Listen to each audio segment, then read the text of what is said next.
మీ business ఏదైనా మీ ఊర్లో promotion చేయాలంటే అది సుమన్ టీవీతోనే సాధ్యం. ఇప్పుడే సంప్రదించండి.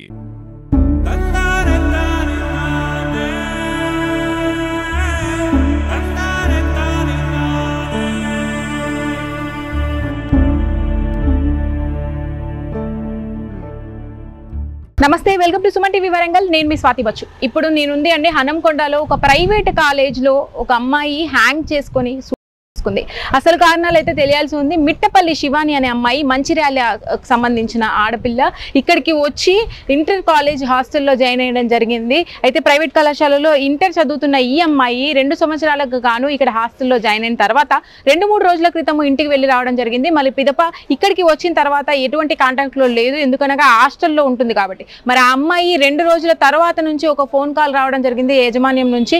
అమ్మాయి సుస్థిగా ఉంది, హాస్పిటల్కి తీసుకెళ్తున్నాము అని చెప్పి మళ్ళీ ఒక ½ అన్ అవర్ తర్వాత ఆధార్ కార్డు కోసం కొన్ని కాల్ చేశారంట.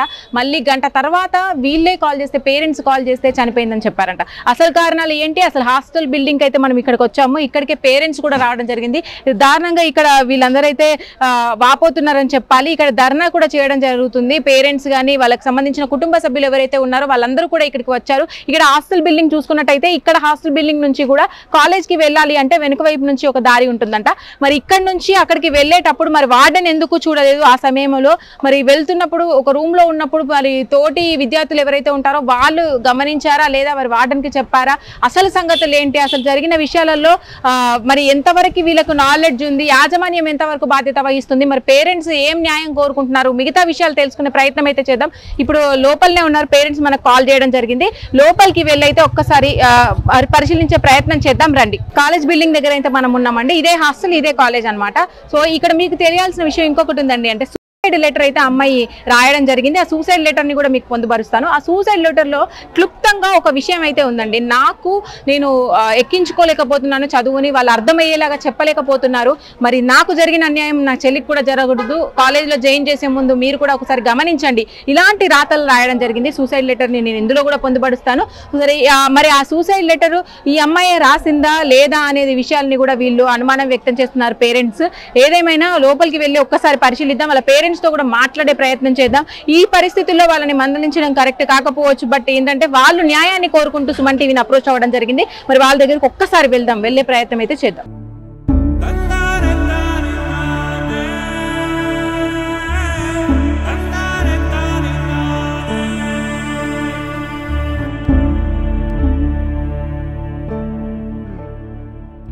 ఏంటి వివరాలని తెలుసుకుందాం. సార్ నమస్తే అండి. సార్ ఎప్పుడు కాల్ చేశారు? మీకు ఇన్ఫర్మేషన్ చెప్పేటప్పుడు అసలు ఏమని చెప్పారు? 8:50 నాకు ఫస్ట్ కాల్ వచ్చింది మేడం. టిఫిన్ చేస్తున్నా వచ్చి మీ పాప సూసైడ్ అటెంప్ట్ చేసుకున్నది, మేము హాస్పిటల్ తీసుకెళ్తున్నాం సార్, మీరు రండి తొందరగా అని చెప్పాను. మళ్ళీ ఓకే సార్ ఎట్లా అంటే మీరు ఏమైనా ట్రీట్మెంట్ నడుస్తుంది, మీరు రండి అన్నారు. ఓకే మేము వస్తాం, ఇమీడియట్ వస్తామని చెప్పిన తర్వాత మళ్ళీ ఒక 10 minutes తర్వాత ఫోన్ చేసి మీ పాపది ఆధార్ కార్డు తొందరగా పంపండి అని. ఓకే పంపదు, అక్కడ ఏం అవసరం ఉందో అని చెప్పి ఆధార్ కూడా పంపిన తర్వాత పంపినాం, అయిపోయింది. మేము ఈ రావాలని హడావిడిలో మా బ్రదర్ కార్ ఉంటే కార్ వేరే కానీ కార్ వచ్చేదాకా వెయిట్ చేస్తున్నాం. అప్పటికి కూడా మాకు ఎవరు ఫోన్ చేయలేదు, ఏం చేయలేదు. అప్పటికి 10:30 దాకా అయింది. ఆయన తర్వాత మళ్ళీ ఫోన్ చేసి చేస్తే అని చెప్పి మీ పాప లేదు, అయిపోయింది సార్ మీరు రండి తొందర. ఇదే లాస్ట్. అంటే ఒక గంట గ్యాప్ లో వచ్చిందా మీకు కాల్ అనేది రిపీటెడ్ గా? గంట తర్వాత వచ్చేసి గంటన్నర తర్వాత అది మేము ఫోన్ చేస్తే వాళ్ళు చేయలేదు. అది కూడా మేము ఫోన్ చేస్తే ఎట్లా అందరం వేస్తా అంటే అసలు ఎట్లున్నది ఏం కదా అని చెప్పి మేము ఫోన్ చేస్తే అయిపోయింది సార్ మీ పాప లేదు అంటే ముందు మీకు ఫోన్ చేసినప్పుడు కనీసము ఆ అమ్మాయికి సుస్థిగా ఉందనే కూడా ఇన్ఫర్మేషన్ ఏం చెప్పలేదు. సూసైడ్ అటెంప్ట్ చేసుకున్నది. అసలు మీ అమ్మాయి చెప్పండి, అంటే మీ అమ్మాయి ప్రవర్తన బట్టి, మీ అమ్మాయి పెరిగే విధానాన్ని బట్టి అంటే ఆ చర్యను తీసుకుంటది అని మీరు ఎప్పుడైనా అనిపించిందా మీకు? అసలు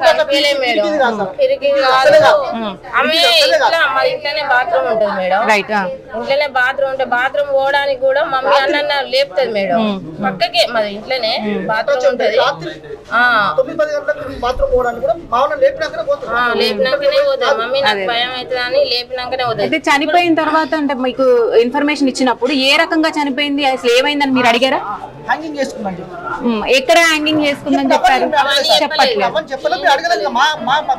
అక్కడ మా ఆవేదన మాకే ఉన్నది. చనిపోయిందన్నది ఇప్పుడు ఏం మాట్లాడలేదు. మా ఆవేదన మాకున్నది.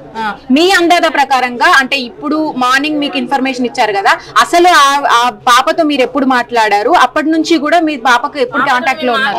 ఫస్ట్ తారీఖు పడగొట్టినా మేడం. ఫస్ట్ తారీఖు రోజు పడగొట్టింది. మాట్లాడింది మాతో. మా పాప అచ్చల కారు నుంచి వెళ్ళి పౌరులు లేవు కదా, ఎట్లా మాట్లాడుతుంది? అదే అదే అవునవును. ఇట్లా జరుగుతుందని కూడా ఏం చెప్పుకోలేదు కదా. మాట్లాడేది ఒకటి, పడుకునే రూమ్ ఒకటి మేడం. ఈ పైన పోయి ఆమె గేట్ తీసుకొని పైకి పోయి 3 అంతస్తుల మీద పోయి వేసుకున్నాక ఈ వాచ్మెన్ ఏం చేస్తారు, అందులో వాడు మేడం ఉంటది కదా, అక్కడనే ఉంటది మేడం కూర్చొని ఎప్పుడు. మరి ఆమె దాటే కదా అమ్మాయి అయితే బయటకు వస్తుంది. అంటే వీళ్ళు అబ్జర్వేషన్ చేయలేదు అంటున్నారు. రైట్. సూసైడ్ లెటర్ గురించి మాట్లాడుకుంటే, సూసైడ్ లెటర్ లో అమ్మాయి పొందుపరిచిన వివరాల గురించి మాట్లాడుకుంటే మొత్తం కూడా కాలేజ్ గురించి అనే కాదు, ఆ అమ్మాయికి కూడా ఒక బాధ అనేది ఉంది ఈ పరీక్షల గురించే గానీ చదువు గురించనే గానీ అని వ్యక్తంగా పరిచింది. దాని గురించి ఏమంటే రైటింగ్ అనేది మా పాపది కాదనిపిస్తుంది. ఎందుకంటే అది ఇంగ్లీష్ తప్ప వేరే తెలుగు రాయదు. అంటే ఎవరో రాసి మీరు అక్కడ పెట్టారంటున్నారా? మీరు తెలవాలి, అంటే మీరు తెలపాలి. ఎవరు రాసిరు ఏం కదా మీరు తెలపాలి. అంటే ఇప్పుడు మా పాప గట్టి నేను చెప్పిన అంటారు, అది మీరు తెలపాలి. ఏం జరిగింది ఏం కదా రైటింగ్ ఉంటది కదా. అవును అవును. ఆ రైటింగ్ మీరు చెక్ చేయాలి కదా దానికి దీనికి. అవును. ఇప్పుడు మరి మీ ఇంటికి వచ్చినప్పుడు 4 రోజుల క్రితం మీ ఇంటికి వచ్చింది అంటున్నారు కదా, వాళ్ళ చెల్లితో గానీ ఎవరితోనైనా కూడా ఒక ఇబ్బంది ఏమైనా? చెప్పారు మేడం. ఒక మాట మేడం, మంచిగా తిరిగిగా తిరిగింది. పాప 16 సంవత్సరాల పాప. అద్దానికి బలవంతంగా పంపుతాం మేడం. అద్దానికి పంపుతామా? పోతే పోనీ ఫీజు పోతే పోనీ అనుకుంటా కానీ ఒక పాపను అట్లా పంపుతాం చెప్పండి. మీరు సంవత్సరం ఫీజు కట్టారా ఇంతకు ముందు? 60,000 కట్టి మేడం. 60,000 కట్టాను. మీరు ఎప్పుడైనా చెప్పారా మీ పాపకి నేను ఇంత కట్టాను తల్లి, ఇంత ఉంది, మరి అమౌంట్ అనేది నువ్వు ఖచ్చితంగా చదవాలి ఇట్లాంటిది ఏమైనా? పైసల విషయంలో ఎప్పుడు చెప్పలే మేడం. పైసలు మేడం నాకు ఇద్దరు పాపను బాధించారు అనుకో డబ్బుల గురించి, డాడీ మరి నన్ను ఇట్లా బాధిస్తారు, డబ్బులు కట్టలేదు, మీరు ఎందుకు కట్టలేదు అని అడగాలి కదా. అడగాల లేదా? వాళ్ళు ఒక్కసారి పే చేసినాం మేడం. ఇక్కడ పే చేసిన 2 సంవత్సరాలకి ముందే పే చేశారా? 1 year చేశారు. 1 year చేశారు మేడం. పాపను ఇబ్బంది పెట్టదు మేము మనం పంపుతాం చెప్పండి. 16 సంవత్సరాల పాపను, నాకు 2 పాపలు మేడం. చిన్న పాప 8th క్లాస్ చదువుతుంది, ఈమె ఇంటర్ ఫస్ట్ ఇయర్. ఎందుకు అందులో ఇంకో మాట కూడా పొందుపరిచింది ఏంటంటే, ఇక ముందైనా చెల్లి కోసం అని వేరే కాలేజీలు వెతికేటప్పుడు మంచిగా వెతకండి అన్న మాట అయితే వ్యక్తం చేసింది. దాని గురించి ఏమంటారు? మరి రాసిందన్నా మాకు డౌట్ ఉన్నది మేడం. ఇప్పుడు ఏం రాసిందని ఇప్పుడు అట్లా అసలు ఆమె రైటింగ్ కాదన్నా మాకు డౌట్ ఉన్నది. ఇప్పుడు అవన్నీ మాకు తెలియదు కదా మేడం. ఒకవేళ ఆమె ఊహలు అట్లా ఉందంటారు, మీతో ఎప్పుడైనా పంచుకుందా అని? పెట్టినట్టే అనిపిస్తుంది. పంచుకుంటే మేము ఎందుకు పంపుతాం మేడం? పంచుకుంటే పంపుతాం మేడం. ఒక కన్నబిడ్డను చూసి తోలుతాం మేడం. మాట మీరు చెప్పండి. రైట్. ఇప్పుడు మొత్తం మీద ఈ సంఘటన జరిగిన తర్వాత మీరేం కోరుకుంటున్నారు? కాలేజీ యాజమాన్యం దగ్గర నుంచి ఎవరు ఎట్లా అసలు ఎట్లా అయింది ఏం కాదని మాకు న్యాయం జరగాలి. అసలు ఏం జరిగిందని తెలియాలి. మీరేమంటారమ్మా? తల్లిగా మా పాప రూమ్ ఒక కాడ మేడం, స్నానం చేసే గది రూమ్ పక్కకు. ఆ గది నుండి వెళ్ళి ఇప్పుడు రావాలి, ఎంట్రీ దాటాలంటే ఆడ వార్డ్ మేడం ఉంటది, లేడీ మేడం.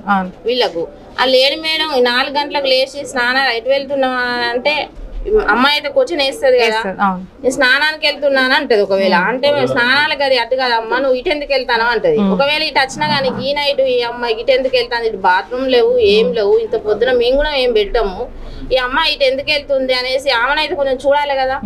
చూస్తే మరి చూస్తే పైకి వెళ్తే ఎందుకు వెళ్తాను, పైకి క్లాసెస్ ఏం లేవు కదమ్మా, క్లాసెస్ ఏం లేవు కదా, నువ్వు పైకి ఎందుకు ఎక్కుతాను అమ్మా అని క్వశ్చన్ వేస్తే నా బిడ్డ అన్న ఆగిపోయేది కావచ్చు. మీరు నెగ్లెక్ట్ చేయడమే కదా, నా బిడ్డ ఎవరు లేరు. మరి హాస్టల్లో ఉండేటప్పుడు ఒకరిద్దరు ఖచ్చితంగా ఉంటారు కదా ఒక రూమ్ లో అనేటప్పుడు, మరి వాళ్ళని ఏమైనా ఎంక్వైరీ చేయడం జరిగిందా మీరు? వాళ్ళు ఏమైనా చెప్పారా? అంటే వాళ్ళు యజమాని వాళ్ళు లేచేసరికి కనవలేదట మేడం.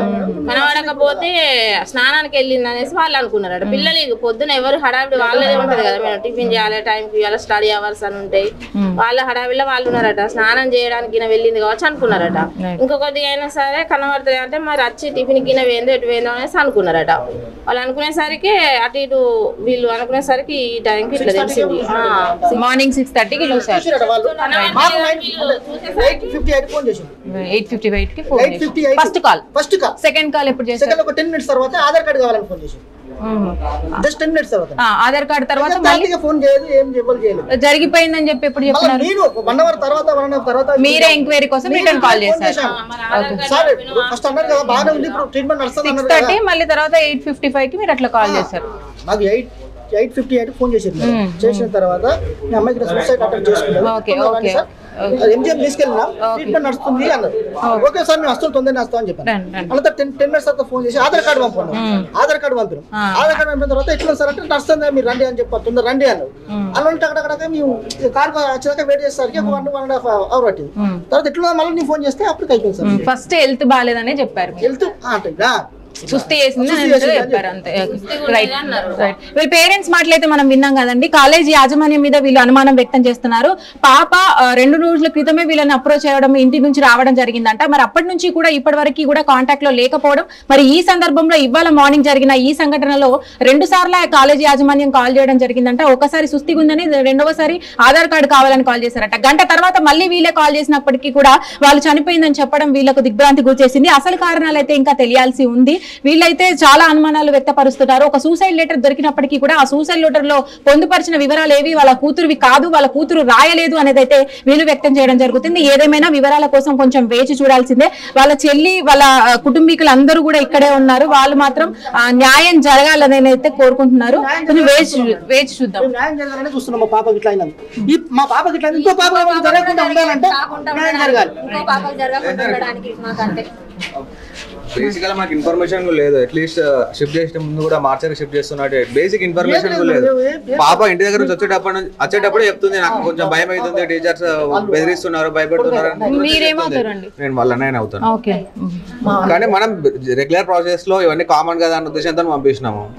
కానీ అట్లీస్ట్ బేసిక్ గా పిల్ల ఇట్లా భయపడుతుంది, బేసిక్ ఇన్ఫర్మేషన్ తీయాలి పేరెంట్కి. మీ పాప భయపడుతుంది, ఉండలేదంట, సరే మీరు కౌన్సిలింగ్ ఇవ్వండి. నథింగ్, ఏం చెప్పలేదు మాకు. ఇవాళ కూడా డైరెక్ట్ ఫోన్ చేసి మార్చర్కి షిఫ్ట్ చేసినాక, వాటిని షిఫ్ట్ చేసినాక మాకు ఇన్ఫర్మేషన్ ఇచ్చినారు. మరి దాన్ని ఎట్లా అనుకోవాలి మేము? ఇప్పుడు ఆమె సూసైడ్ చేసుకుంది అనుకోవాలా? మేము ఏమనుకోవాలి? ఒక పేరెంట్ గా మేము ఏమనుకోవాలి చెప్పండి? మేము ఎందుకు ఎస్ఆర్ కాలేజ్ జాయిన్ చేసింది? తిరిగి వస్తుందా మేడం?